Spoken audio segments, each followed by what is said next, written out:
Amigos de Radiorama, amigos de Conversaciones, bienvenidos a un capítulo más del podcast, este ánimo de entrevistas que tenemos una vez a la semana con diferentes personalidades, diferentes temas de la ciudad de Chihuahua. Digo, es un contenido hecho para ustedes, por ustedes, y pues la idea es como retratar la apropiación del chihuahuense, ¿no? Y hoy me complace tener una invitada que no la conozco, pero nos ubicamos de hace años ya en el medio, por ahí en TV Azteca, que habrá sido como unos, más de 10 años, ¿no? Más de 10 años, quizás en alguno de los programas, quizás de los primeritos en tele abierta local.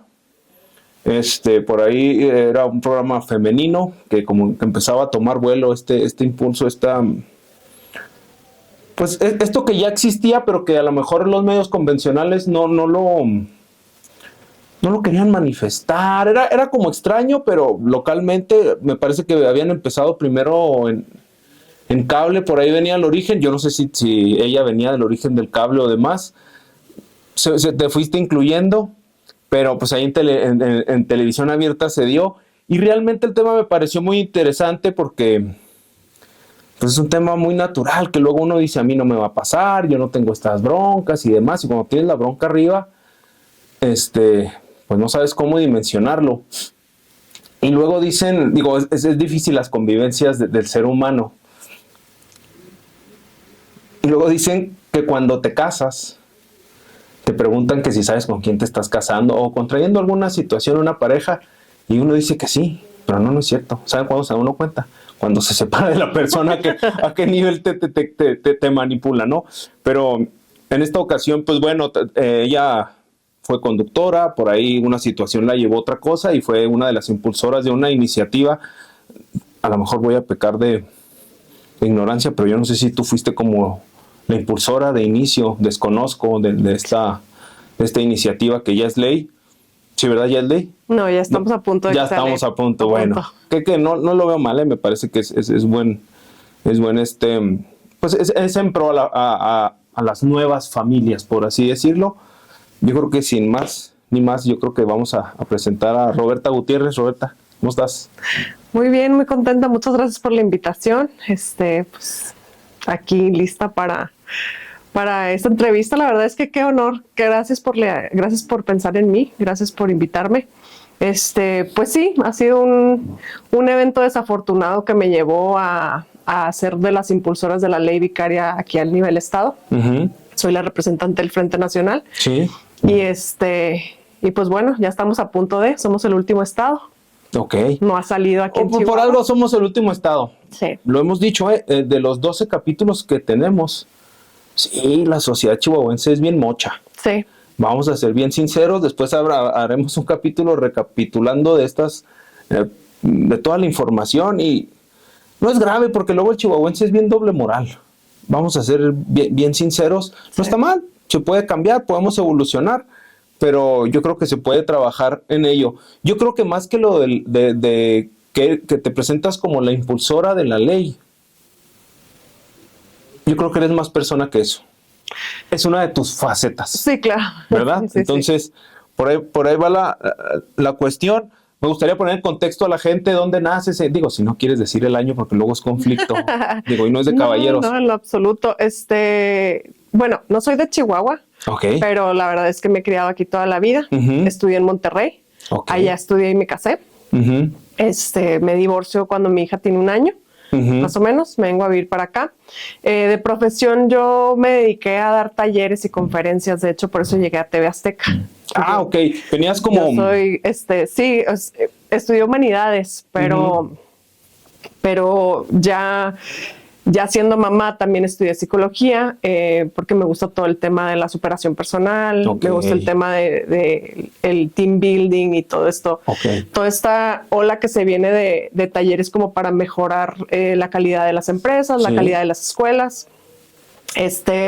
Orador que no tiene brazos y piernas que se llama Nick Vujicic. Sí, de hecho, sí lo recuerdo. Cuando estaba en TV Azteca, cuando estaba en TV Azteca hice un evento de 5,500 personas ahí en el Manuel Bernardo.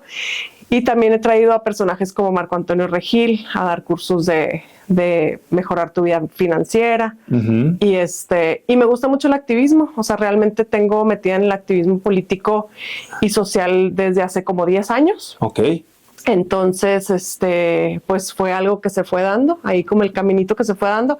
Y recientemente acabo de terminar licenciatura de Derecho. Entonces, tengo ahí un par de meses litigando. Ah, qué bueno, digo, y ya con cierta dirección. Oye, sí. Esto que dices que estudias humanidades, ¿por qué? Desde niña, como ya eras como guerrosilla. No es que no seas guerrosa, sino es no dejarse. Porque uno a veces, volvemos a lo de la sociedad chihuahuense, no, esa es guerrosa porque la sé de cuento. Bueno, así hay personas, como hay hombres, hay mujeres. Lo que pasa es que en las mujeres, pues está mal visto, ¿no? De cierta manera. Entonces, digo, es parte de lo mucho que somos. ¿Cómo nace eso de querer estudiar humanidades? Porque no cualquiera. Fíjate que mi mamá es escritora. O sea, mi mamá escribe desde hace mucho. Y entonces como que siempre estuve en esta parte. ¿Qué escribe? Artística, editoriales.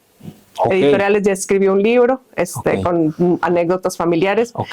Y mi mamá es muy creativa, entonces de ahí como que me nace el gusto por la escritura. A mí me gusta escribir, me han publicado ya 2 veces en Animal Político y en algunas otras revistas. Me gusta mucho escribir, pero lo utilizaba más bien para el tema del activismo o para el tema de los cursos. Sí. Entonces como que por ese lado ahí se fue dando. Casi toda la vida he vivido aquí en Chihuahua, sí conozco la sociedad. La verdad es que los 10 años que estuve en Monterrey estuve muy contenta, pero a la hora de... Ay, pero aquí no te creas. No, es que es difícil. A la hora de abrir un negocio, para mí era más fácil venirme para acá, ¿no? Y era una tecnología de cursos que se estaban dando allá en Nuevo León, entonces era como que Chihuahua... Quisiste agarrar el mercado virgen. Sí, exacto. Y te topaste que no es que el mercado sea virgen, sino porque el mercado no compra en Chihuahua. No le gusta invertir aquí. ¿Te pasó eso?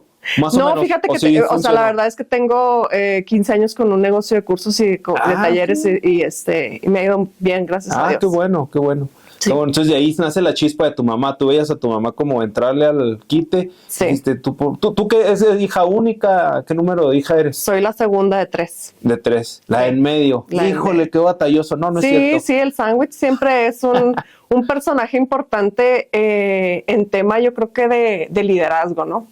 Porque somos los que menos atención tenemos en la casa y los que más necesitamos esa validación. Entonces sí creo que sí tengo la personalidad de sándwich. Mi hermano quien conoce a mi hermano sabe, mi hermano es un tipazo, haz de cuenta, la persona más política. ¿Mayor? Sí.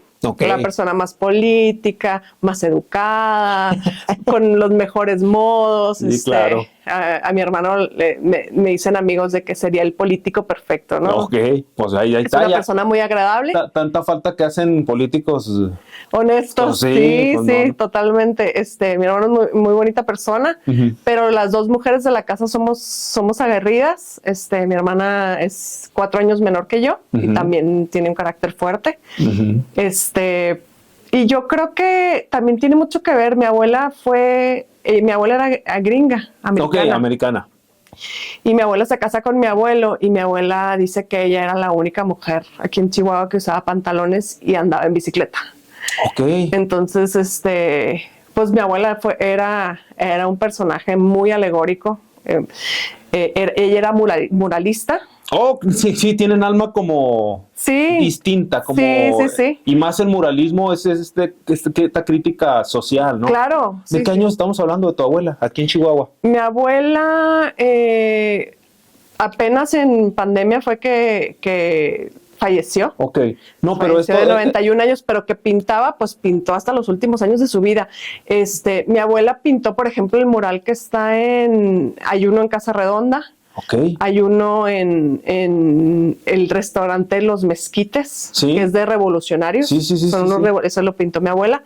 Mi abuela pintó no sé si te acuerdas, pero el techo del Bigote Italiano. Sí, recuerdo ahí donde ahorita está un café muy famoso. El reggae también lo pintó mi abuela. Y mi abuela, pues así, el retablo. Sí, cómo no. El retablo, y luego tiene un cuadro que hizo para el Colegio Montessori, y así en varias En varios lugares aquí de Chihuahua. Es como una generación inspirada en los muralistas José Clemente Orozco y Diego Rivera y todos ellos, ¿no? Sí, pero sí. el hecho de que sea americano, digo, de origen americano, no sé qué tanta creencia tuvo, te hace ver como la cultura desde otra perspectiva Claro. y otra imaginación, porque luego, pues aquí uno va, no sé, a las grutas, de aquí de Nombre de Dios, y las grutas, pero llega otra persona que nunca estaba en las grutas, y oye, ¿esto qué diferente es? Digo, uno no valora eso, entonces a lo mejor eso lo sabía como retratar y por eso era como famoso. Le encantaba, por ejemplo, le encantaba toda la cultura menonita, le encantaba mucho la cultura rarámuri, tiene muchos cuadros de ese tipo. Tenía un sentido de la moda increíble. Mi abuela, antes de venirse aquí a Chihuahua, era diseñadora gráfica, fue de las que estudió. Pionera. Estudió, entonces se dedicaba a poner los aparadores de las tiendas departamentales de allá del Paso. Sí. De la Popular, que fue una tienda pues muy grande. Sí, cómo no. Ella era la que se encargaba de montar.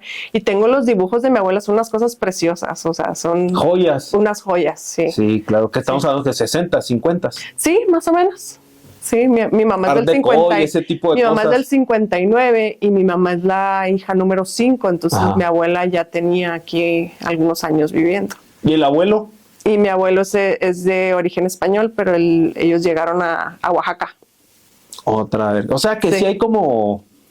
Pues sí. Pues de historia, porque luego uno se limita a ciertas cositas, porque también, híjole, como dice uno, ¿cómo no le pasan cosas? Pues a lo mejor los que les pasaron estuvieron ahí atrás, pero por temas de trabajo, familia, y no había de otra. Sí. Pues con esto la armo, ¿no? Antes, pues tienes que emigrar. Hijo, sí, mi abuela tenía un dicho muy famoso, de hecho mucha gente que me conoce me dice, ¿a poco tu abuela es la de Viva con él? Porque a mi abuela le estaban chuleando a mi abuelo y le decían, ay, Bobby, tu abuelo, tu esposo tan guapo, tan carismático, tan bailarín. Sí. Y, pues mi abuelo era ingeniero. Ajá. Y luego voltea a ella y le dice, ay, pues viva con él. Porque hablaba súper mal español hasta la fecha que falleció. Sí, o sea, hablaba mucho el español y luego... nos burlábamos de ella y decía, pues yo no burlo cuando ustedes hablan inglés. No, y eso tiene que uno le da vergüenza a uno aquí al mendigos outlets ahí en El Paso y híjole, mi inglés mocho y demás. Los americanos no, les vale mal. Pierden la vergüenza, sí, se expresan, si lo dije mal o bien, que luego uno quiere darle la pronunciación, el acomodo. Sí. Pues ¿cómo creen que le hacen todos los mexicanos que brincan para allá sin estudios? Como se van a entender como pueden. Exactamente, entonces digo, es como poner igual. Oye, entonces sí venías como de una familia, pues de cierta manera, no guerrosa, pero sí como muy activa. Sí, y que sabía ver los problemas de la sociedad. Y mujeres realmente, bueno, yo admiro mucho al linaje de mujeres, tanto de Gutiérrez como de Cortázar, porque mi abuela Gutiérrez también, haz de cuenta que uno de sus hijos tuvo polio y en esa época ella se tuvo que encargar de la tienda que tenían ellos en Amiquipa, aquí en Chihuahua, y mi abuelo se fue con mi tío a darle un tratamiento a Estados Unidos, ¿no? Como que fueron, pues en ese sentido, visionarios de darle la importancia que tenía el tratamiento y pues dejaron a mi abuela con otros 7 hijos aquí haciéndose cargo de la tienda, tenían una tienda de abarrotes. Entonces, pues son, creo que mujeres las cuales siempre las vi tomando acción, siempre las vi alzando la voz. Mi abuela Virginia, la mamá de mi papá, pues era una mujer muy prudente, era una mujer de esas de antes, pero nunca se quedaba con algo que quería decir. Sí, siempre encontraba maneras muy atinadas, ¿sabes? Y pues la admiro mucho, que en paz descanse, ¿verdad? Y pues mi abuela Roberta es de otro índole, porque sí era mucho más irreverente, ¿no? Mi abuela era más... No, pero va forjando, y luego uno piensa, híjole, yo no quiero ser como...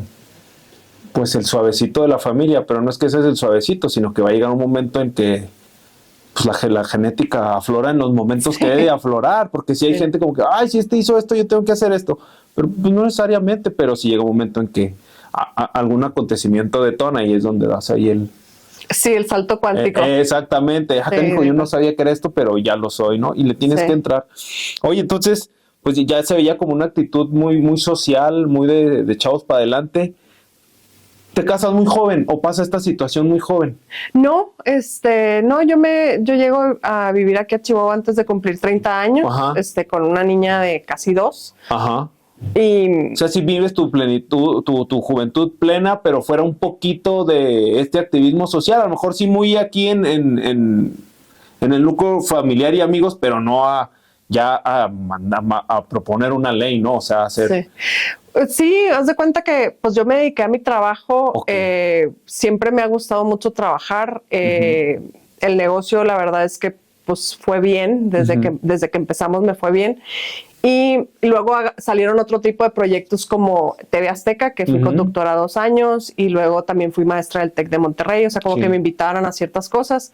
En algún momento me invitaron a ser speaker de TED. Ok. Y también me quedé siendo parte de la mesa directiva de TED, entonces ahí estuve algunos años, pero siempre era como aparte de lo que a mí me gustaba hacer, que eran pues, los talleres y las conferencias, y empecé también como a dar un poquito de acompañamiento terapéutico, un poquitas personas, porque realmente pues no creas que tenía mucho tiempo para llenar la agenda, pero me servía como para los cursos tener esta visión más terapéutica, de poder dar un acompañamiento. En algún momento también me interesó mucho el tema de la codependencia, el tema de las adicciones y todo eso, y también pudimos darle a las escuelas un poco de talleres de ese tipo para la prevención y la atención de esos temas. Y lo que pasa es que viene la pandemia, para un poco el tema de los cursos. Y en ese tiempo yo me meto a estudiar justo porque decía, pues bueno, está más parado el tema y me va llevando como por otro ramo, ¿no? Por otro rumbo. En ese entonces yo había hecho activismo feminista, pero me meto más a hacer contenido para redes junto con otras amigas y fundamos la colectiva Revolución Atena. Que Revolución Atena nace en pandemia justo por decir, bueno, pues estamos aquí encerrados, pues hay que hacer cosas y empezamos a hacer conversatorios. Diseminar información, porque luego la gente no sabe que existen estos grupos y era un buen momento, pues había mucha incertidumbre, todos encerrados. ¿Cómo teníamos conexión? Bueno, pues estas cosas. Y fue como, pues siempre he sido como muy hiperactiva de que haciendo una cosa, haciendo la otra, ¿no? Entonces estudiando, pero a la par también haciendo este grupo y la verdad es que ha sido como también una coyuntura para invitaciones a proyectos muy padres que no solamente he participado en el Frente Nacional, sino también he estado, por ejemplo, con Malena Ríos, apoyándola en la ley ácida, también he estado apoyando a la iniciativa de tipificar el acecho como delito, y pues entre otras cosas. Sí, se han ido como... Sí, se han ido como uniendo y la verdad es que he conocido a personas muy valiosas en este camino. Para mí también el hacer activismo feminista es un reto en el sentido de que pues es un estigma fuerte. Creo que no estaba preparada, como que tú me conoces de muchos años atrás y podrás ver que mi perfil en ese entonces no era tan radical como se ve ahorita, ¿no? O sea, como se llega a ver a lo mejor cuando haces activismo feminista, porque pareciera como que Chihuahua tiene esta cultura muy conservadora que todavía rechaza ciertas cosas del derecho de las mujeres a vivir una vida libre de violencia. Pero bueno, para mí el conocer las leyes, el conocer la estadística, fue algo que no me pude quedar de brazos cruzados, ¿no? Que las mujeres no accedemos a todos nuestros derechos. Hace poquitos años fue que empezamos a votar, que empezamos a tener derecho a la propiedad, que podemos hacer cosas sin nuestros papás o nuestros esposos. Entonces, sí traemos un rezago, ¿verdad? Traemos un rezago en cuanto a eso.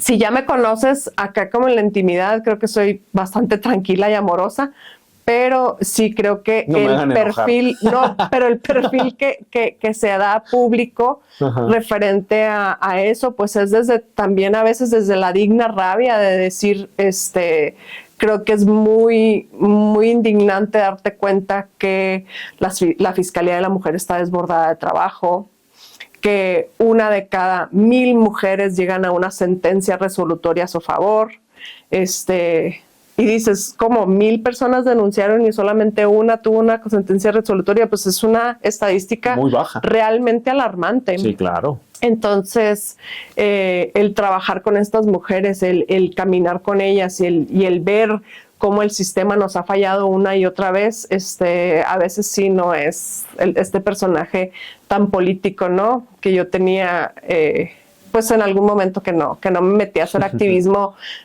meramente nada más por los derechos de las mujeres. Sí. Si a lo mejor era político, pues sí decían, ay, Roberto es medio grillosa, pero sí creo que el estigma está fuerte y ha sido algo con lo que también me he puesto en paz. Y conforme más avanza, más seguridad tengo de decir, no pasa nada, pues esta soy yo, no me voy a pelear con quién soy y con lo que me gusta, sino me pongo... Y es bien interesante eso que comentas, porque al fin y al cabo el conocimiento es poder y el poder se tiene que utilizar para algo. Y si en algo tú puedes ayudar a alguien más, de alguien con el que te identificas, porque quizás ya viviste algo, pues qué mejor, porque pues ahora sí que no se va desde la creencia, sino desde el conocimiento. Sí. Y es bien gratificante eso, ya ni económicamente, sino el hecho de se logró y ya puedo ver a otras mujeres estar feliz. Y no nomás las mujeres, vamos a hacer la sociedad. Es un bien social que la gente piensa, los hombres, ¿no? Los más radicales van a decir, no, es que no, es un bien a la sociedad, nomás que no te das cuenta porque cuando se dé a gran escala y vayamos todos como entendiendo esto, nos vamos a ir beneficiando, ¿verdad? De cierta manera. Yo recuerdo, volviendo a TV Azteca, pues era la conciencia del programa porque se agarraban entre Mayra, Nuri, esta otra chica se me va el nombre, pero bueno. Eugenia. Luego campechana, como que entraba Roberta como, vétale, desde aquí está basado, compa. Yo recuerdo eso y desde ahí ya se veía como esos dejos de un poquito más, no, más de conciencia, vaya, digo, a lo mejor ellas con otra visión, y eso era lo padre del programa, que todas eran diferentes y convergían en un solo tema. ¿Cómo? Híjole, porque parte de estas situaciones es porque la crianza te permite, híjole, me ponía el psicólogo una vez un ejemplo, que a las niñas, a los niños nos acostumbran a jugar a cosas individuales, que carritos, que monitos y demás, y este tipo de cosas como muy de hombrecitos, y a las niñas a cosas de comunidad. De cuidado. De cuidado de la familia, que a los trastecitos, que a la comida, todo en servicio a. Que desde ahí yo creo que ya íbamos como mal en esta, pues debe ser como una tradición, por así decirlo, porque pues nadie sabe ser padre. Pero luego se venía el otro ejemplo y yo dije, ay, canijo, no lo había visto así. Si un niño llega y está en la casa y tengo 4 novias, todos le aplauden, las mujeres y los abuelitos. Ay, qué bueno, tiene 4 novias, un galán mi niño. Pero si una niña dice, tengo 4 novios, chiquitillo, no, ¿cómo mi niña no puede ser esto? Digo, desde ahí empiezan los paradigmas en la cuestión de la sociedad, en decir, ¿cómo que ella es activista? ¿Por qué andan haciendo protestas y demás? ¿Cómo trabajar eso? ¿Cómo concientizar a la sociedad? Ya no digamos los hombres, porque a veces luego también las mujeres como que ayudan a eso, pero ¿cómo trabajas desde ahí convenciendo? Sí, pues el conocimiento es poder, ahorita lo dijiste, y creo yo que cuando la gente se entera de las estadísticas es como ponerte estas gafas moradas de las que se habla, ¿no? De decir, bueno, es que los roles de género están tan reforzados en la sociedad que los tenemos romantizados en todo, los tenemos en la cultura, los tenemos en las tradiciones, los tenemos en la religión, lo tenemos en la sociedad, lo tenemos en la ropa, lo tenemos en el juego, lo tenemos en el lenguaje. Entonces son cosas que cuando haces conciencia de esto, pues ya no puedes dejar de verlo. Claro.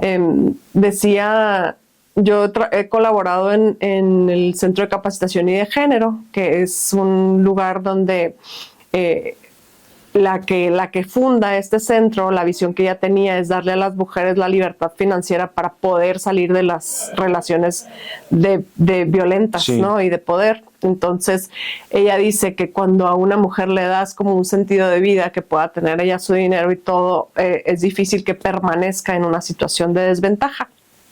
Okay. ¿Por qué? Porque las mujeres tardamos mucho en salir de estas relaciones. De hecho, el intento de salir de una relación de violencia se da alrededor de 7 veces. Es como la estadística. O sea, 7 veces quieres salirte. Quieres salir y no puedes. Okay. Llega en algún momento en el que terminas regresando a este círculo de violencia, porque hay algo que te lo impide. No tienes derecho a tus derechos, valga la redundancia, no tienes derecho a tu economía, no tienes la misma libertad en el trabajo, en la profesión. Entonces, a lo mejor está el rezago de todas las madres que dejaron de trabajar durante el tiempo que estuvieron maternando. Entonces, se vuelve mucho más difícil salir de estos círculos de violencia. Okay.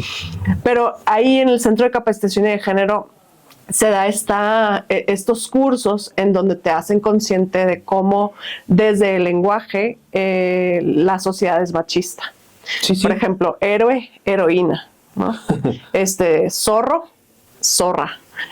Cómo estas diferencias tienen este tinte misógino dentro de las palabras. Y solamente estamos hablando de algo tan simple como las palabras. Uh-huh. Mujer pública, mujer público, hombre público. Uh-huh. O sea, cómo es muy diferente. Sí, claro. Entonces, desde ahí parte de lo que se enseña en este lugar y también en el feminismo en general, pues saber las estadísticas. Por ejemplo, una estadística que es muy alarmante es el 70% de las víctimas de un delito son mujeres menores de 35 años. Ok. ¿En relación México. O en general? En general. Sin decir en su estado civil y demás. Menores ¿Por qué sucede? El 70. Tú dime. Son este tipo de cosas que son producto también de multifactores de la sociedad que están propiciando que haya toda esta misoginia y toda esta violencia sistémica hacia las mujeres. Que tiene que ver mucho el hecho de tu estatus económico. No siempre, fíjate, porque realmente las mujeres son violentadas de diferente manera. Okay. La violencia no cesa, sino la violencia se sofistica. Sí. Y en el sistema que nosotros tenemos de justicia, creo que también parte de lo que el Estado mexicano se tiene que comprometer es la prevención de la violencia, ¿no? Y a la sanación del tejido social. Y realmente no estamos todavía obteniendo esos resultados, dado que las estadísticas son muy claras de quienes reciben violencia. Yo durante la pandemia estuve apoyando en los centros de reinserción social de adolescentes, los CERSAI, y la cantidad de personas que hay en el de hombres, y creo que eran 3 mujeres, versus una población de enorme. Miles. Ajá. Y habría que ver por qué delitos también. Exacto. Entonces, se cree también que el sistema punitivista, pues aquí en México es un gran problema porque no ha encontrado, pues sí, los separan de la sociedad, pero al final, a la hora de que los reinsertan, ¿cómo reinsertan a una persona que a lo mejor recibió más capacitación en delito, ¿no? Uh-huh. Y más información, estuvo en un ambiente? Entonces también siento que el sistema punitivista pues también es algo que hay que voltearlo a ver. Okay. Hay que ver de qué manera se sana eso. Está el tema de las escuelas, está el tema de las empresas, entonces es por todos lados.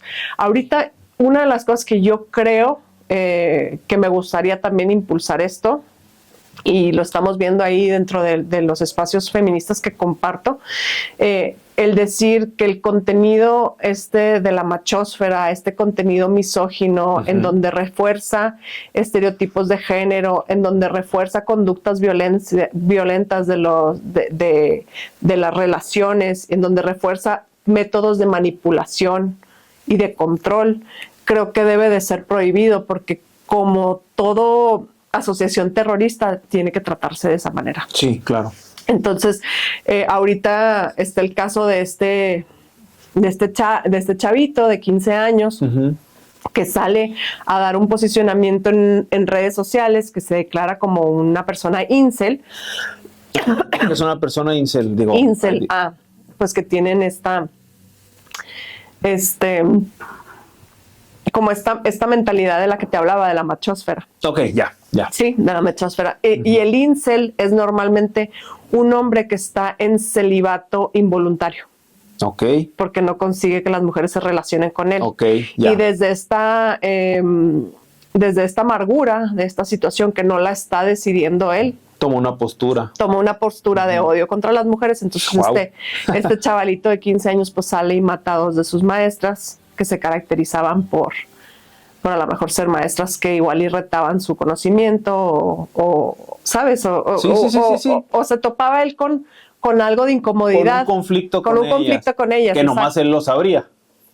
Que nomás él lo sabría, pero el tema es que, pues él dice, yo odio a las feministas, soy incel, este es el contenido, ¿no? que me gusta consumir y hombres machos, o sea. Y es fácil también ver el contenido que está radicalizado dentro de redes sociales, claro. Es fácil verlo. ¿Por qué? Porque cuáles son las propuestas que hace. ¿Desde dónde, no? Desde decir, ok, estos gurús del ligue, pues hablan de técnicas de control, técnicas de manipulación, de chantaje. O sea, realmente esa no es la manera en la que nos debemos de relacionar como sociedad sana. Claro. Y creo que en el tema exclusivo por el que me invitaste a este espacio, que te lo agradezco mucho, que es el tema de la maternidad. Pues el tema de la maternidad en México es un tema complicado. ¿Por qué? Porque el abandono paternal es algo muy común. Sí, y lo hemos normalizado. Es algo muy común. Entonces, ¿a quién se le adjudica esa ausencia? A la misma mujer. De decir, escogiste mal, porque te metiste con él, ese hombre no era bueno para ti, tal. Pero creo yo que también eso se tiene que resignificar y se tiene que atender y ver cómo es. Si el hombre decide abandonar su paternidad, esa es una decisión personal. No tiene nada que ver con quién se queda con la carga y quién es ya víctima de esta situación, ¿no? Víctima de este sistema que señala a las madres solteras, pero no señala a los padres ausentes. Ok. Es un tema, digo, voy a hacer ahí 2 preguntas. La primera es un problema de latinoamericanos. No sé cómo, digo, tú estás más metida en eso. ¿Cómo se da en el mundo anglo? Pues es que sí hay países que son más machistas que otros. Pero México, exclusivamente hablando de México tiene varias sentencias de cortes internacionales donde nos mandan recomendaciones de atender este problema como algo un foquito rojo muy para delicado. México. Sí, y luego, por ejemplo, Chihuahua tiene 5 municipios con la alerta de género. ¿A qué se refieren? Que estos 5 municipios, el delito se está cometiendo en contra de las mujeres. Entonces, ya hay una... ¿Qué municipios son? Digo, si los traes ahí. Si los traigo, bueno, es Juárez, Chihuahua, Cuauhtémoc. Hijo, no, te debo los otros dos. Pero casi creo que son en la sierra. ¿Podría decir por qué Chihuahua? ¿Es el tema del clima? ¿Hay algo en el agua? No es cierto, pero ¿qué sucede? ¿Por qué en Chihuahua? Chihuahua, lamentablemente somos... Porque también somos el número 1 en divorcios, creo, me parece. Ahí en las estadísticas viene que Chihuahua es el estado con divorcios. ¿Qué sucede? Es que te digo, yo creo que esos temas, analizarlos así nada más a bote pronto, me parece...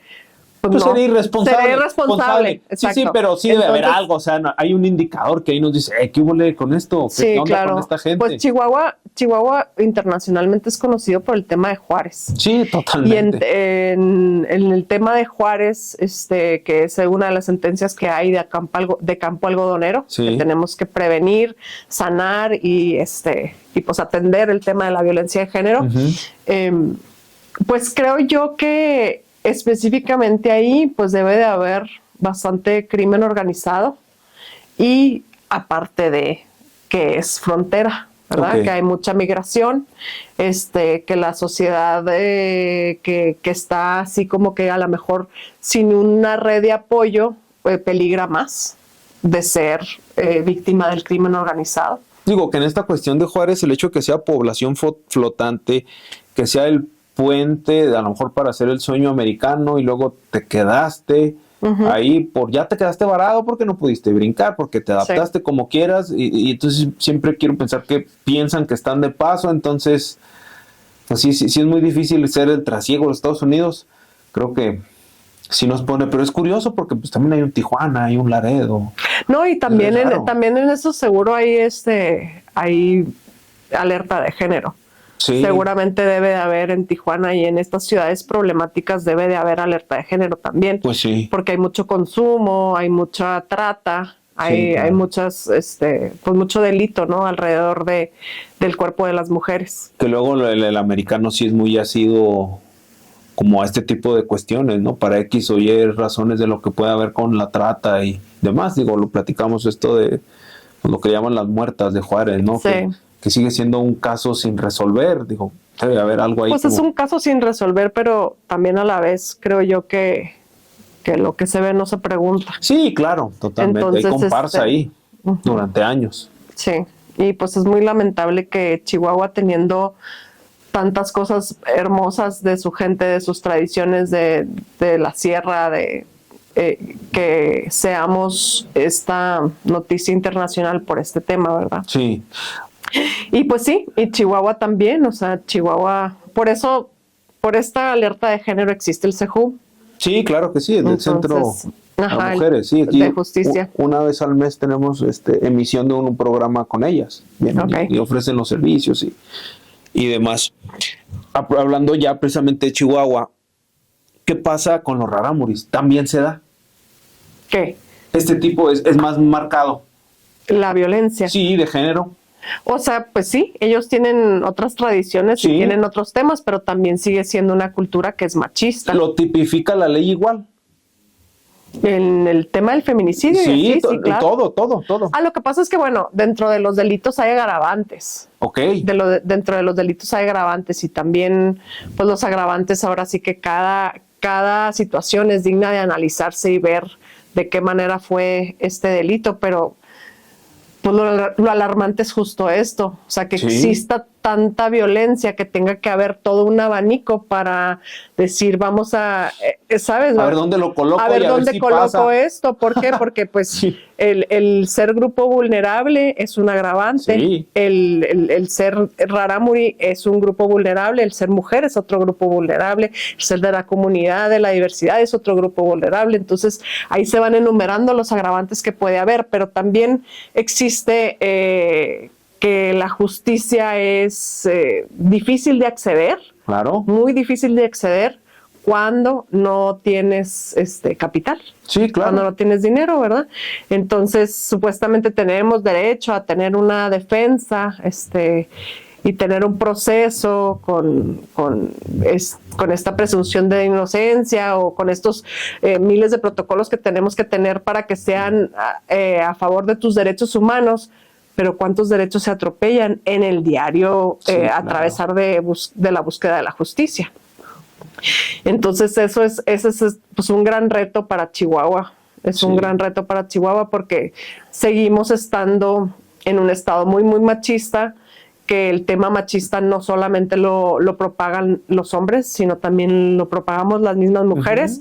Lo propaga la sociedad, lo propagan las tradiciones que nosotros queremos ver como muy románticamente, pero pues realmente cuando las ves no todo el mundo recibe la información de la misma manera. Y también saber que dentro de la familia es el núcleo en donde más se cometen estas violaciones a los derechos. Y lo normalizamos por apego, no sé. ¿Cómo trabajar esto? Porque es difícil y lo hemos escuchado. Yo a veces estoy presente en los programas de CEJUM, de que la mujer tome como denuncie, porque también hay miedo. Híjole, es que lo van a dañar, pues si te están haciendo daño a ti, ¿no? Que luego uno lo ve así, pero hay veces que no sucede la denuncia y luego ustedes tienen que impulsar y luego entras ahí como en un conflicto. ¿Cómo lo manejas?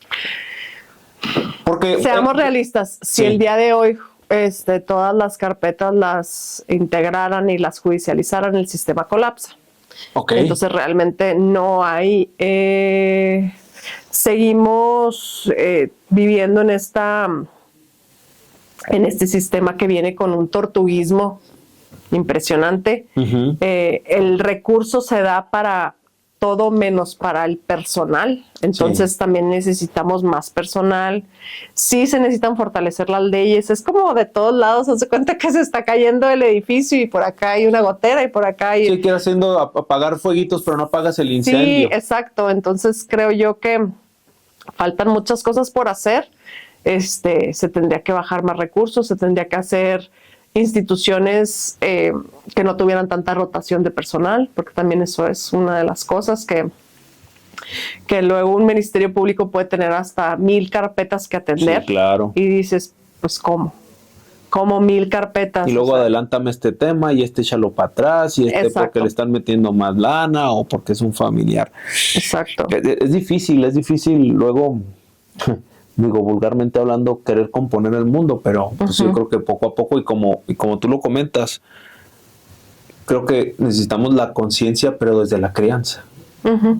Que ahí es donde está, yo creo, el mayor y más grave problema. Digo, es difícil, porque luego, pues la ignorancia también no ayuda. Sí. No ayuda. Y la machosfera, o la manósfera, como también se dice, es justo esta resistencia a cambiar.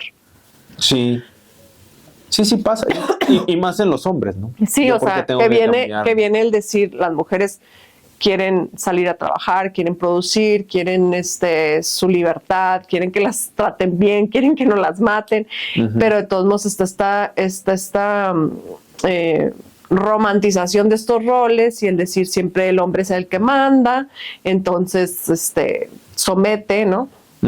Controla. Y hay esta reacción de decir, no, es que estas cosas son propias de la naturaleza, encontrarle la manera de seguir haciendo como un gaslighting en base a cosas y a elementos que no son propios. Pues claro que no, la naturaleza no tendría por qué ser de una o de otra manera, más cuando tenemos países que se comporta el hombre y la mujer completamente diferente. Claro. Y que funcionan como sociedad. Sí, pero pues hay que ver una de los índices que dicen que en las ciudades en donde es más aceptada la diversidad, y que es como más libre ese tema, el crimen es muy bajo. Le llaman el efecto, tiene un nombre, ¿no? Pero es un efecto que se analiza como por los sociólogos y psicólogos para decir, cuando las personas no se meten tanto en la vida privada de los demás, cuando no hay este juicio, esto, el otro, no existe como este odio implementado a lo mejor en una educación arraigada,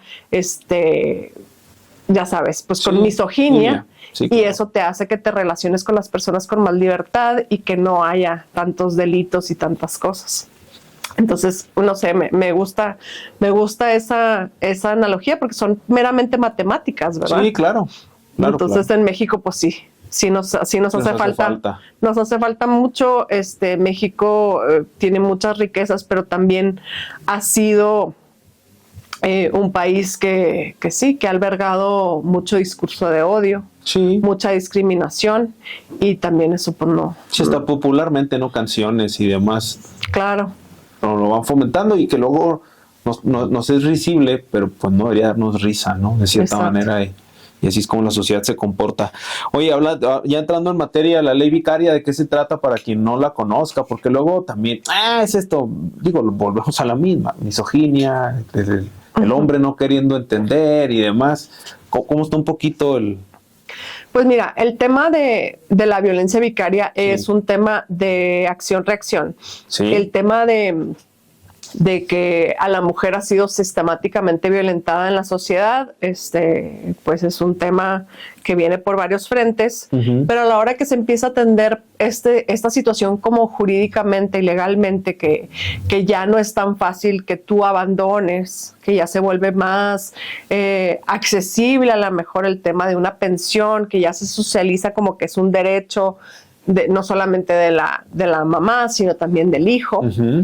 se empieza a haber cambios en cómo se comporta la sociedad, y uno de estos cambios es la violencia vicaria, que a la hora de que la mujer, ahora sí, después de estos 7 intentos que se trata de salir de una relación violenta, puede salirse, porque la gente piensa que el tema de la violencia vicaria es un conflicto familiar. No. Okay. El tema de la violencia vicaria es un tema de violencia de género. Entonces, todas las mujeres que viven violencia de género son propensas a vivir violencia vicaria.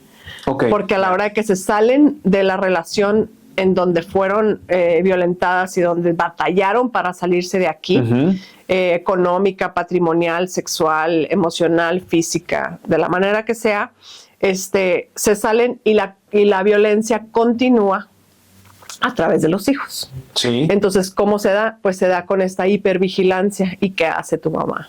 ¿Y quién está contigo? Y esto y lo otro, ¿no? Entonces empieza una instrumentalización, que es una conducta completamente en contra de los derechos humanos. ¿Por qué? Porque se cosifica a los hijos en lugar de verlos como alguien que tenemos que cuidar y que tenemos que darle una crianza libre de violencia. Sí, le das como una responsabilidad. Sí, entonces es como el niño empieza a tener el niño o niña empieza a tener esta papel de hipervigilancia, existe como una premiar esta conducta cuando actúa de la manera que se quiere, ¿no? En contra de la madre.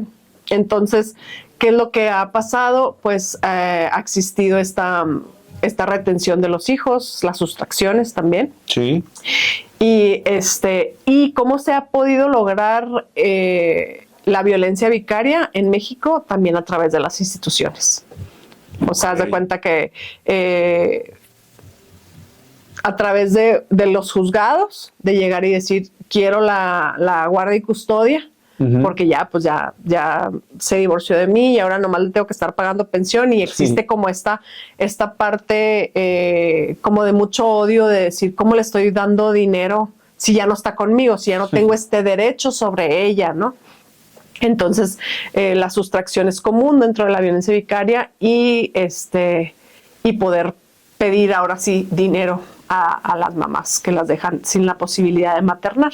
Okay. Ahora, se da mucho en la maternidad, pero también se ha dado casos en donde la violencia es a través de personas queridas para la mujer, a través de sus mascotas. Tenemos compañeras que les han matado a sus perros en su cara, a sus mascotas, a sus gatos, o también con algún familiar, a lo mejor la abuelita que está en situación ya senil y que necesita cuidados. También esa persona ha sido lastimada para generar violencia en la mujer. Un ejemplo podría ser, voy a dejar mi hijo vive con su mamá y viven con la abuela, y no está la mamá el día que voy a dejarla, no se da, a lo mejor estoy diciendo un albur, y va un mensaje ahí de por medio a la señora. Pudiera ser más o menos eso, como un mensaje a la señora, pues ¿dónde anda su hija? ¿Qué anda haciendo? ¿Por qué no está aquí? Sí, pues es que se manifiesta con varias conductas, pero realmente es el continuar la violencia, pero a través de interpósita persona, o sea, a través de alguien más. Ok. Desde palabras se da. Sí, ya vale como desde violencia verbal, psicológica, económica, o sea, de muchas maneras. ¿Cuándo actúa o cuándo se activa? ¿Cuando hay una separación? ¿Cuando hay un divorcio? ¿O todavía no está tipificada? Digo, no deja de ser violencia, pero con este título de vicaria, o puede ser desde que siguen juntos independientemente de su estado civil. Sí se puede dar el seguir con alguien y que haya esta violencia cruzada, ¿no? Pero ya no se llamaría violencia vicaria. Violencia vicaria se da por interpósita persona, entonces es más bien como la continuación de cuando ya no pueden seguir teniendo acceso a ti, a ese control, y encuentran a otra persona externa para continuar la violencia. Ok. La mayoría de los procesos de violencia vicaria se dan con las separaciones. Esta es la estadística.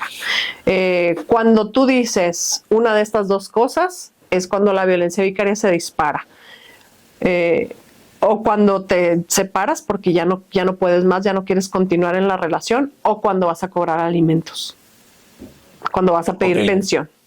Sí, que no tendrías por qué pedirlas, es un derecho humano a... Sí, es un derecho humano, pero al final, en estas dos situaciones, es cuando la violencia vicaria tiene sus índices más altos, y aquí es donde se dan las sustracciones y retenciones de los hijos. Con la idea de dejarte sin poderlos maternar.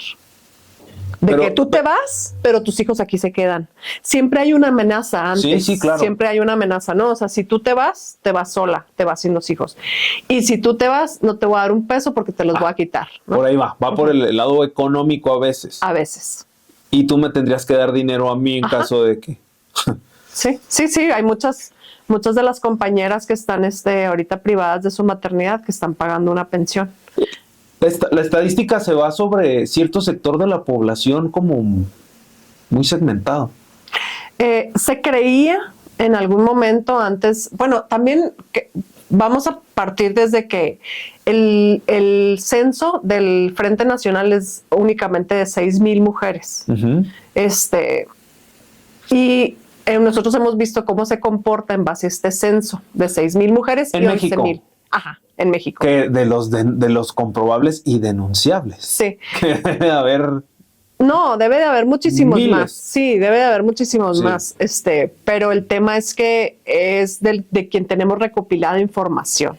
De quien hemos podido recopilar información ahí por parte del Frente, que aparte el Frente, el trabajo que hacía, pues eran mamás que se organizaron. Claro. Realmente no había un presupuesto, no hay una donación. Sí, o sea, de personas que dijeron, a ver, estamos viviendo esto, ¿cuánto tiempo tienes sin ver a tus hijos? No, pues yo tengo 1 año, yo tengo no sé qué tantos meses, yo tengo varios años. ¿Y de qué manera lo han hecho? No, pues de maneras, a veces pues nada más, o sea, con la sustracción y estarlos ocultando, o a veces lo han hecho con la ayuda de las instituciones, ya sea de las fiscalías, de los tribunales, y pues este es el tema, que muchas veces las instituciones están apoyando a esto, entonces pues sí, ya se comporta como una violencia. Entre más se socializa el tema, más sobrevivientes de violencia vicaria salen. Claro, ¿cómo es para quien apenas se da cuenta? O sea, que lo normaliza eso, como, ¿a poco se puede eso? Es bien fuerte. Sí. A nosotros tuvimos una compañera que ya sus hijas ya todas crecieron, ya todos son mayores de edad en su casa, pero a ella cuando ella se quiso divorciar porque ya no soportaba un golpe más, a ella sus hijos le dejaron de hablar. Y ella, pues, digo, no sé, un sueldo que tenía ella de un trabajo, no sé, de maestra, ¿sabes? Así, algo sencillo. Sí, claro. En donde tuvo que, aparte de no poder tener acceso a su maternidad ni a sus hijos, de todos modos, pues la dejaban sin dinero porque tenía que estar mandando. Los hijos ya no quieren saber nada de ella. Ajá. Hay también esta parte psicológica que es muy cruel, porque hay recuerdos implantados. Sí, claro. Hay mentiras, ¿no? Cosas tendenciosas. Por ejemplo... Sí, manipulación de información. Manipulación de información, de decir, te voy a hablar de una anécdota de algo que sí te acuerdas, y ahí mismo te voy a decir algo que tú no te acuerdas porque te lo estoy inventando. Claro, claro, claro. Entonces, trabajan con la mente. Sí, es fácil, entre más chiquillos los hijos, pues es más fácil. Es más fácil la manipulación. Sí, de hecho, pues digo, en mi caso, bueno, yo te contaba de mi caso en particular. Yo ya era activista feminista, entonces se acababan de acercar conmigo las del Frente. ¿Tenías que 30 años, más o menos? No, esto fue hace 3 años. Ah, ok, ya, pues estamos hablando post pandemia. Sí. Era muy común esto que te sucedía. Fue de un tiempo para acá. No, 2023, haz de cuenta. Yo... No, pero digo... en cuestión de cómo se comportaba la violencia. Exacto, cómo se daba. Mira, en mi caso, creo yo que yo no tengo la situación más fuerte de violencia vicaria. Yo tengo una situación que fue muy fuerte para mí. Sí, claro. Pero comparándola con la de mis compañeras, que es un deseo encarnizado de destruirlas, veo que hay situaciones que están muchísimo peor. En mi caso se dio una sustracción, la cual tuvo un efecto en mí terrible, pero realmente la red que yo ya tenía era de mujeres feministas, entonces el apoyo que yo recibí, pude recuperar a mi hija a los 3 meses. Medio sí recuerdo el caso, sí recuerdo verlo ahí en redes sociales. Sí. Tu hija era adolescente, que tendría entre 12 y 15, 14. Ok. Sí, 14 recién cumplidos. Haz de cuenta que la situación, nos venimos a vivir para acá cuando ella tiene 1 año. Siempre ella y yo solas. Sí. Realmente hubo un abandono por parte del progenitor durante años. Sí. Un par de años después de que me vengo a vivir para acá, no, pues hay que firmar el divorcio y hay que llegar a buenos términos. Como que él, no sé, estaba ahí medio encontrándose, ¿no? De esas veces de que me voy a ir a vivir para acá y me voy a ir a vivir para allá. Entonces, como que yo lo que quería en ese momento, ingenuamente, era como llevar la fiesta en paz. Entonces, yo le dije, mira, yo quiero que tú estés en la vida de mi hija, quiero que te involucres. Entonces, no hubo un compromiso en cuanto a la vara alta de decir, pues ven a estos eventos o mándale esto, involúcrate en esto. O sea, como que era una paternidad muy... Vale, madrista. Sí, exacto. ¿Por qué sucede? Digo, a lo mejor no quieres contestar y lo entiendo. ¿Por qué tú crees que sucede eso? Más bien de la mujer que lo permite, ¿por darle chance? Sí, es que... ¿Por tener consideración? Es que yo creo que los límites de las mujeres los tenemos muy golpeados en cuanto también a los referentes que tenemos, ¿sabes? De que es un buen hombre, que es una buena paternidad, es como la vara está muy baja a veces. Entonces, no, porque también hubo una buena relación en su momento. Sí.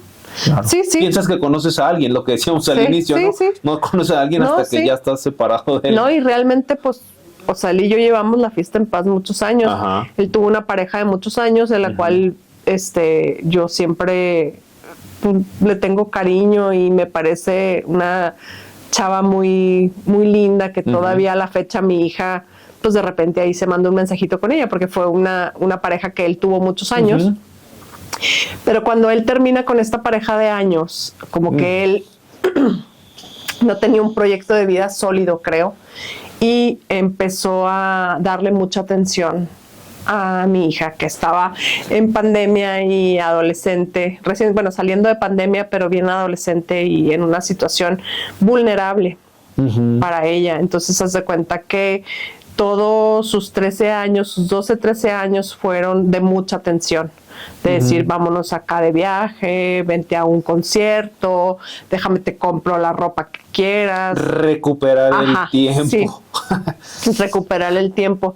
Entonces yo de cierta manera no lo vi mal, pero ahorita volteando a ver y analizando más la situación, lo que sí veía es un conflicto muy grande en ella, en mi hija. Sí, pues digo, la edad no... Sí, era propia de la edad y decía como que él le hablaba un poco mal de mí, no sé si queriendo llevársela a vivir con él, no entiendo cuál era el motivo, porque pues yo nunca tuve esa conducta, porque obviamente tener esa conducta es dañar a tu hijo, a tu hija. Claro. O sea, no la tienes... No, y con tanto tiempo de distancia, o sea, pues eso sería aquí, luego en corto, ¿no? Pero pues ya pasaron, ya tuviste otra pareja, y yo creo que ya es como... Sí, no, entonces como que bueno, a partir de que él termina esa relación y como que pierde un poquito el rumbo, empieza como a implantar esa idea. Implantar esa idea. Se juntan varios eventos desafortunados, porque no solamente fue la adolescencia y el tema de él, sino varios otros eventos que estaban sucediendo en nuestra familia. Y lo que pasa es que llega un día Julieta y resulta que reprobó 4 materias y yo estaba batallando con ella. O sea, yo ya la veía como rebelde y desafiante, y la veía hasta hasta batallando ella, o sea, teniendo conflictos ella personales, los cuales pues no sé si eran propios de la adolescencia. Yo pensaba que eran propios de la adolescencia, sí, pero ahorita lo veo que eran propios de la violencia vicaria. Ok. ¿Sabes? Entonces... había varios conflictos, sí, y le estaban echando como otra bronquita, sí, entonces era más fácil. Sí. Ok. Entonces tenemos esta situación que ella reprueba 4 materias y yo le digo, ok, vas a estar castigada, tal. Ok. Y él, en ese que ella estaba enojada conmigo, dijo, de aquí voy soy. por ella. No le estás dando buena educación y atención a nuestra hija y yo puedo venir a salvar.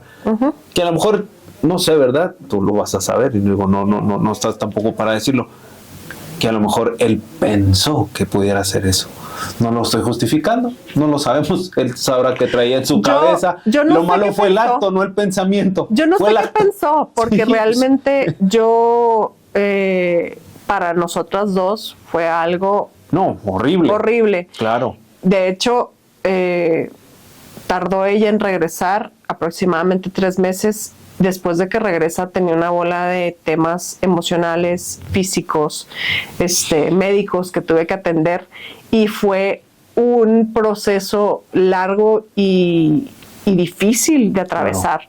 Claro. Ella traía tenía 14 años recién cumplidos y tuvo un retroceso en el apego que ya habíamos tenido, como ya, pues ya estaba en adolescente, ya estaba separándose de mí, ya se cuenta adulto. Que otra vez se volvió a caminaba en la calle, íbamos al súper y me agarraba la mano, o sea, ya tenía y yo, no sé, me salía a trabajar y luego me marcaba, ¿dónde estás? ¿A qué hora regresas? O sea, le dio un miedo, ¿no? Y a las dos, la verdad, nos dio un miedo muy grande.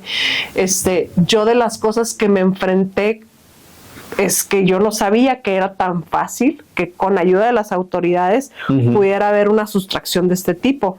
¿Por qué? Porque yo fui la primera que fue a denunciar la retención, ¿sabes? Yo fui la primera a decir, oye, yo tengo la guardia y custodia de mi hija y de repente este señor llegó a la ciudad y ya no me permite verla, le apagó el teléfono. Él no estaba aquí, ¿verdad? No, él no vivía aquí. Y haz de cuenta que él al ver, yo creo que él no pensó que yo me iba a defender, como que él pensó de que yo voy, sí, o sea, era que no me conociera, ¿verdad? Entonces, como nunca habíamos tenido un conflicto realmente legal, sí, claro. Porque pues yo lo había dejado pasar. Claro. ¿Ella lo supo?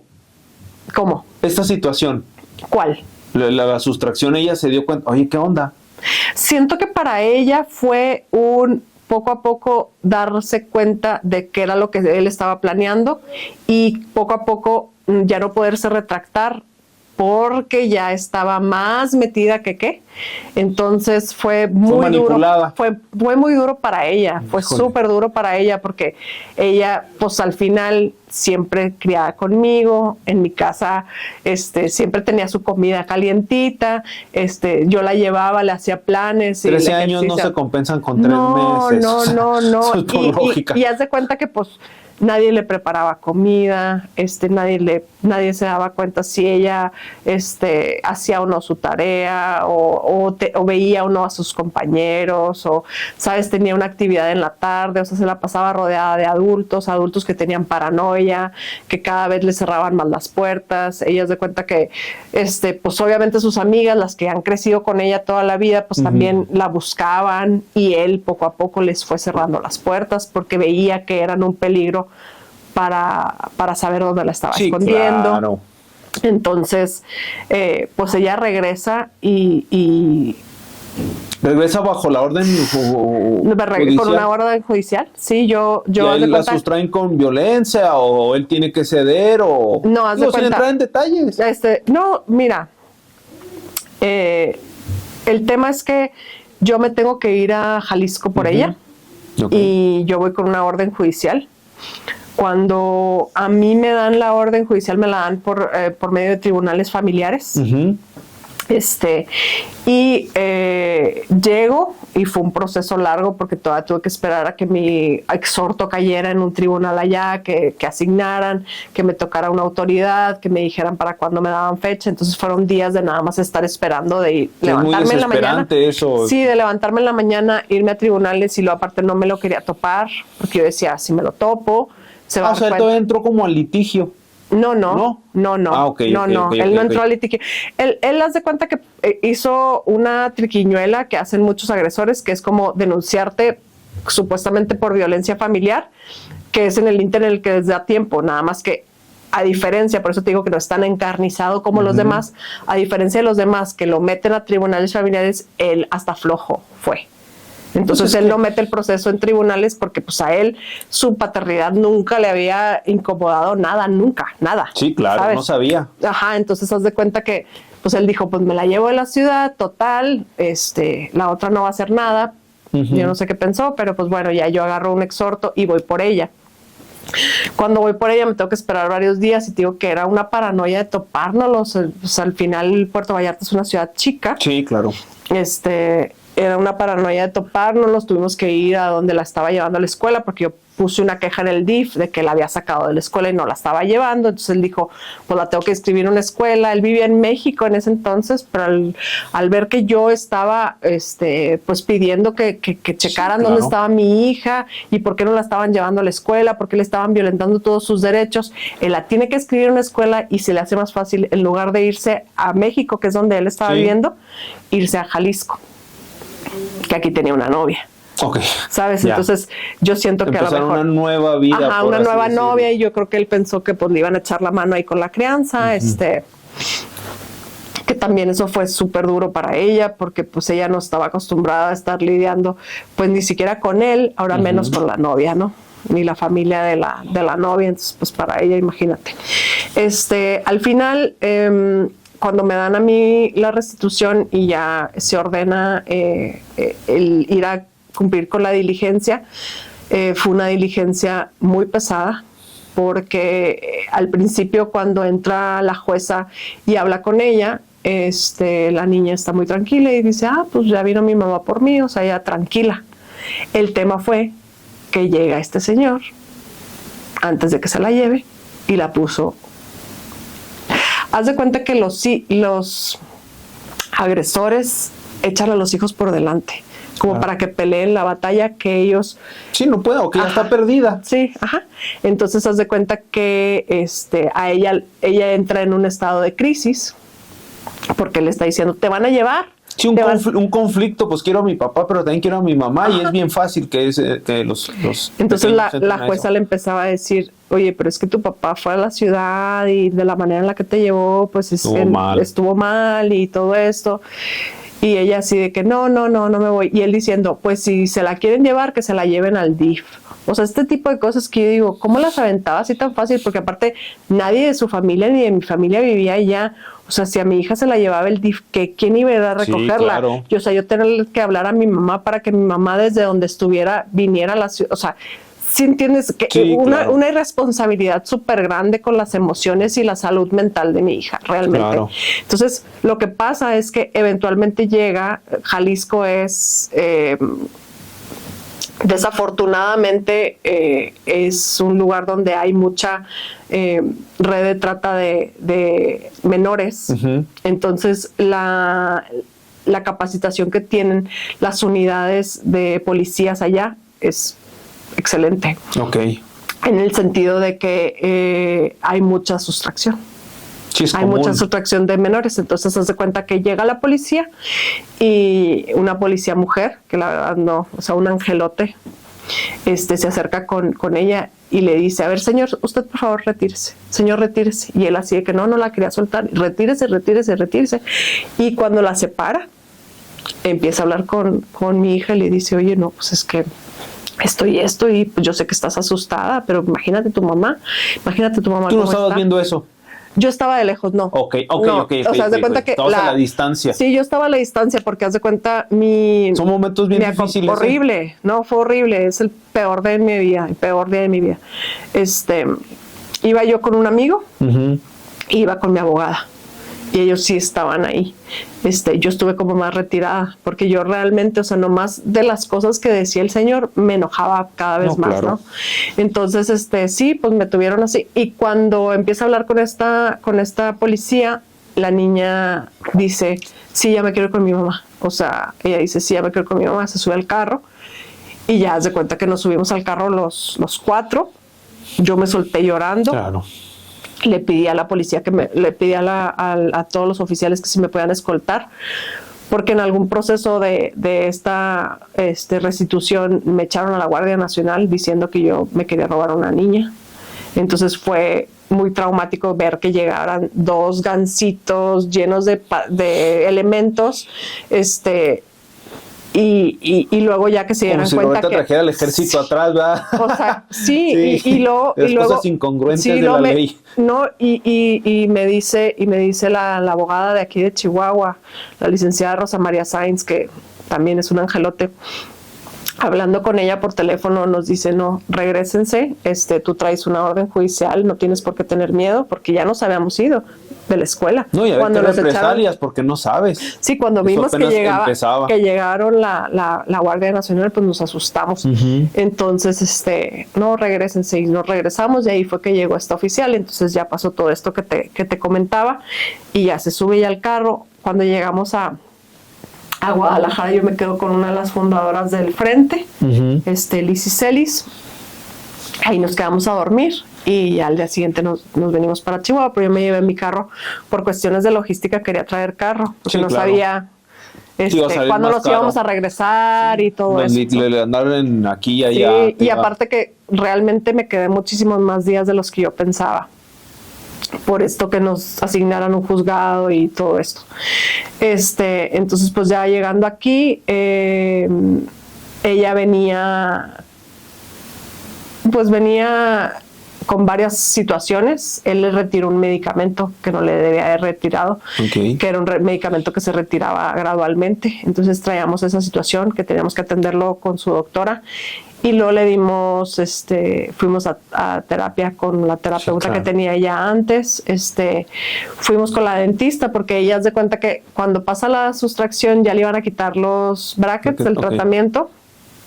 Y a raíz de la sustracción, ella dormía con la mandíbula tensa. Bruxismo. Entonces le dio bruxismo. Sí, claro. Y se atrasó 1 año y medio su tratamiento dental.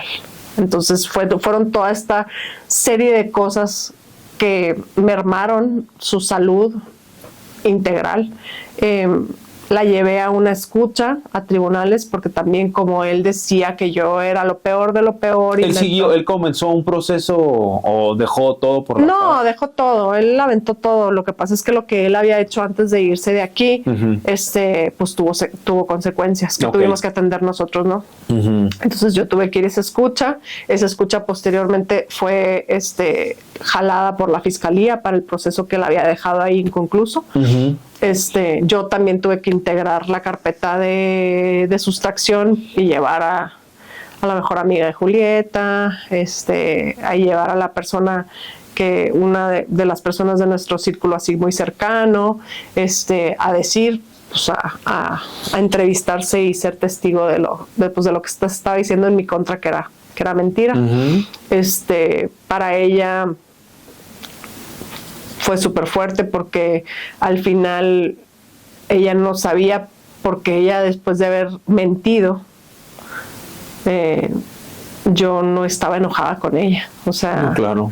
Entonces yo le decía: pues es que yo entiendo que tú estabas siendo partícipe de la estrategia que él traía. Una manipulación.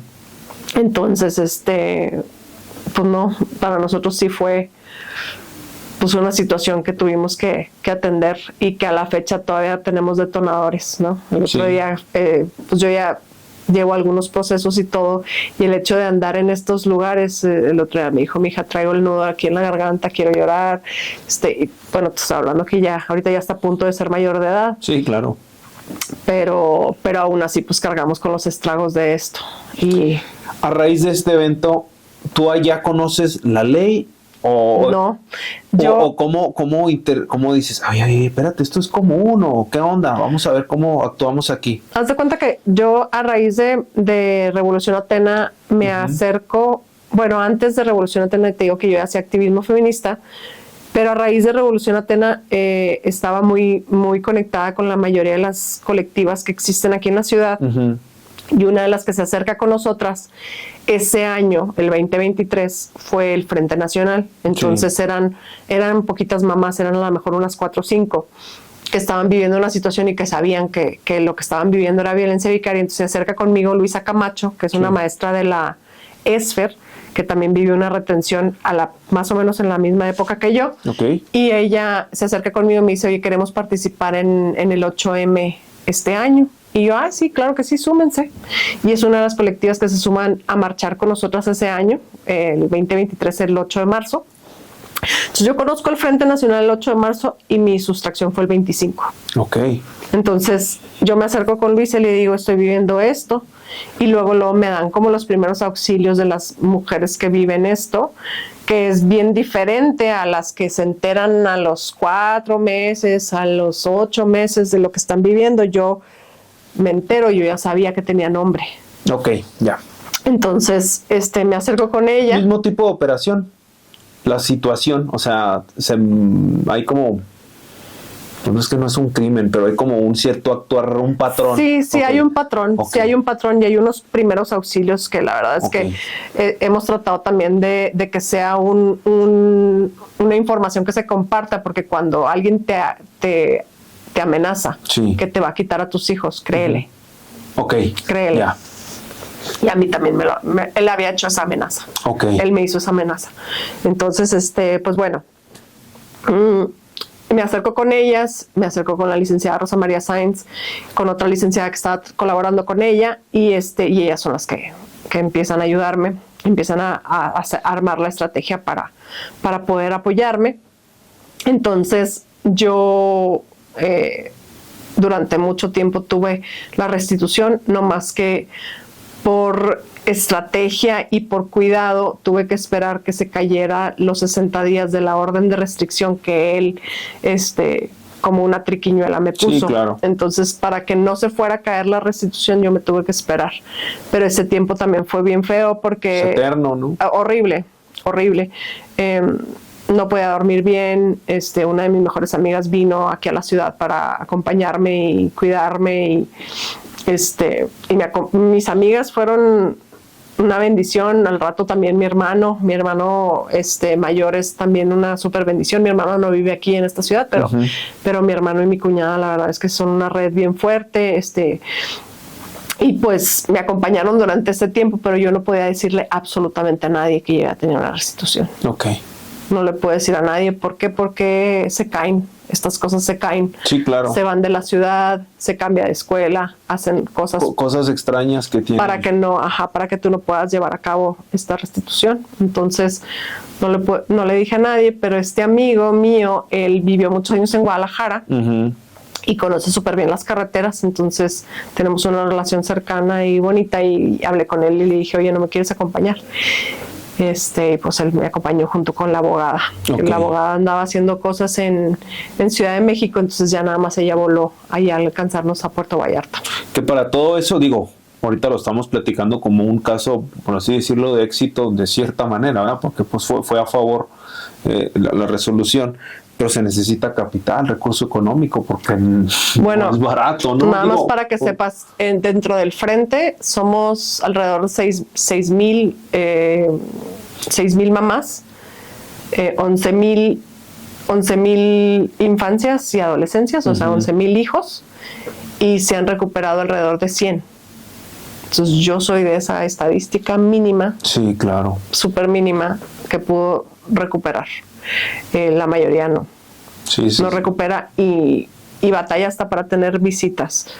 O sea, realmente es romper el vínculo materno-filial y destruir a la mamá. O sea, porque también el hecho de negarle a la mujer algo tan íntimo, algo tan sagrado como es la maternidad, pues es algo que enloquece. Sí, claro. Enloquece, es algo que te deja sin salud mental, que te deja sin economía, te deja sin vínculos también, porque muchas personas que yo nunca pensé que fueran a dudar de mí, dudaron de mí.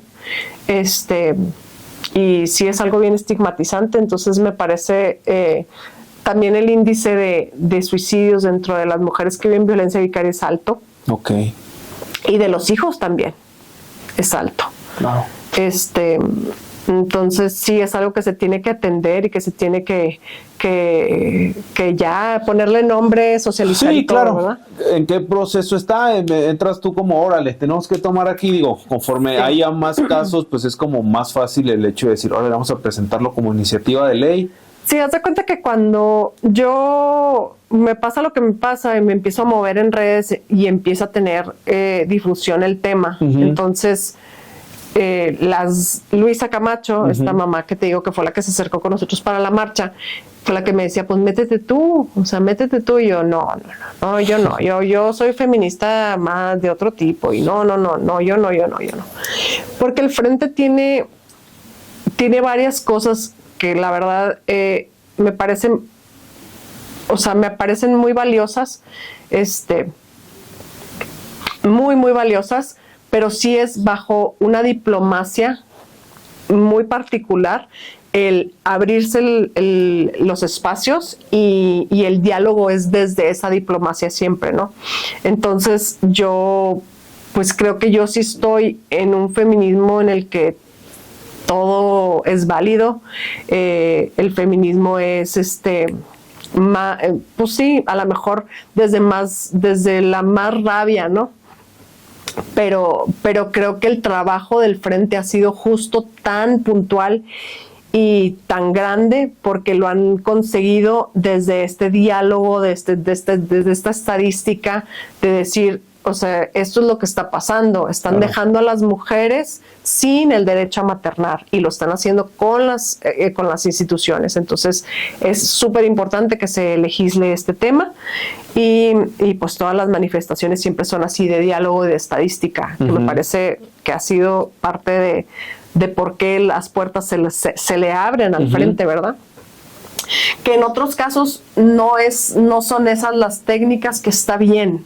Entonces como que yo venía desde una parte de decir, es que también la digna rabia es válida, con las mujeres que no están encontrando justicia, con los feminicidios, con los desaparecidos, o sea, venía de otra cosa. Entonces como que esto, al comportarse de esta manera y al decir queremos llegar lejos, hicieron una estadística a la cual yo me tuve que sumar, ¿no? Entonces para mí al principio como que era, no, yo quiero ser libre, ¿no?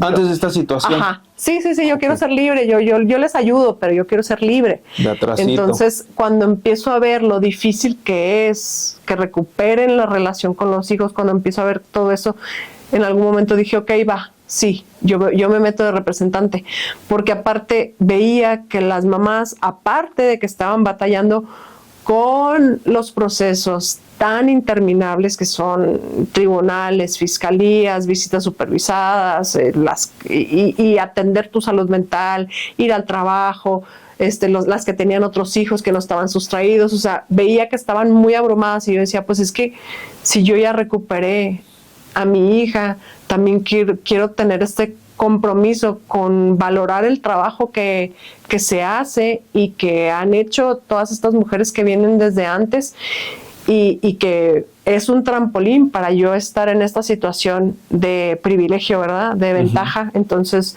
creo que sí fue un compromiso que yo hice conmigo. Ay, me da mucho sentimiento. No.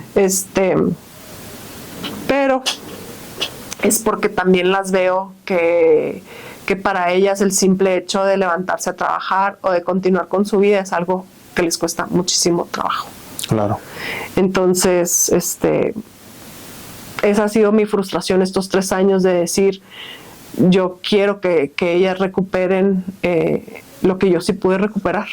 Yo quiero que ellas vivan, pues sí, estas maternidades que se merecen, ¿verdad? Sí, claro. Entonces, se ha podido hacer mucho en muchos estados, en donde también hay protocolos para el cuidado de las infancias y de las adolescencias que atravesan por estos procesos para no revincularlas con personas agresoras, para no revincularlas a espacios en donde tengan que ser instrumentalizados para continuar una violencia tan terrible. Y entonces creo yo que yo me voy a sentir pues contenta y satisfecha cuando esto pase, cuando esto se lleve a buen puerto, pero aún así creo que el trabajo no está hecho porque hay mucho más trabajo que hacer. Se cree que las mujeres tenemos alrededor del 60% de nuestros derechos. Sí. Pero bueno, también pensemos en de qué mujeres estamos hablando, porque hay unas que yo creo que el porcentaje es menos. Claro. Y pues me siento contenta de que esto es lo que a mí me apasiona y que esto es algo que yo puedo hacer. En este camino he conocido a mujeres muy maravillosas y también cuando yo estaba chiquita yo decía que yo iba a ser abogada porque mi papá es abogado y mi hermano es abogado. Pero creo que me compré el cuento y ni siquiera era mío, me compré el cuento de alguien más de decir, no, es que tú no vas a poder con eso, ¿no? Y ahorita el decir, pues, sí terminé estudiando lo que quería cuando tenía 12 años, sí estaba más atinada ahí, ¿verdad? Sí, claro. Cuando no me dejé comprar a lo mejor cuentos que no eran míos. Y pues me ha dado satisfacción, me ha tenido contenta. Y que ya en la iniciativa pues ya no más falta cerrar el círculo, por lo que dices que ya estamos a nada de que... Sí, haz de cuenta que, ahorita la gobernadora hizo un compromiso con la presidenta, porque hay varias leyes que Chihuahua todavía no tiene alineadas con los códigos federales. Sí. Dentro de ellos es nombrar la violencia vicaria, entonces ya es un compromiso, pero pues bueno, a nosotros Congreso nos citó hace poquito para hablar con nosotras y yo quería que escucharan también la frustración que ellas viven y las injusticias que ellas viven, porque pareciera que a veces está muy banalizado el tema y cuando ves la estructura y con lo que se topan es algo que vale la pena estudiarse y vale la pena atenderse por varios factores, ¿no?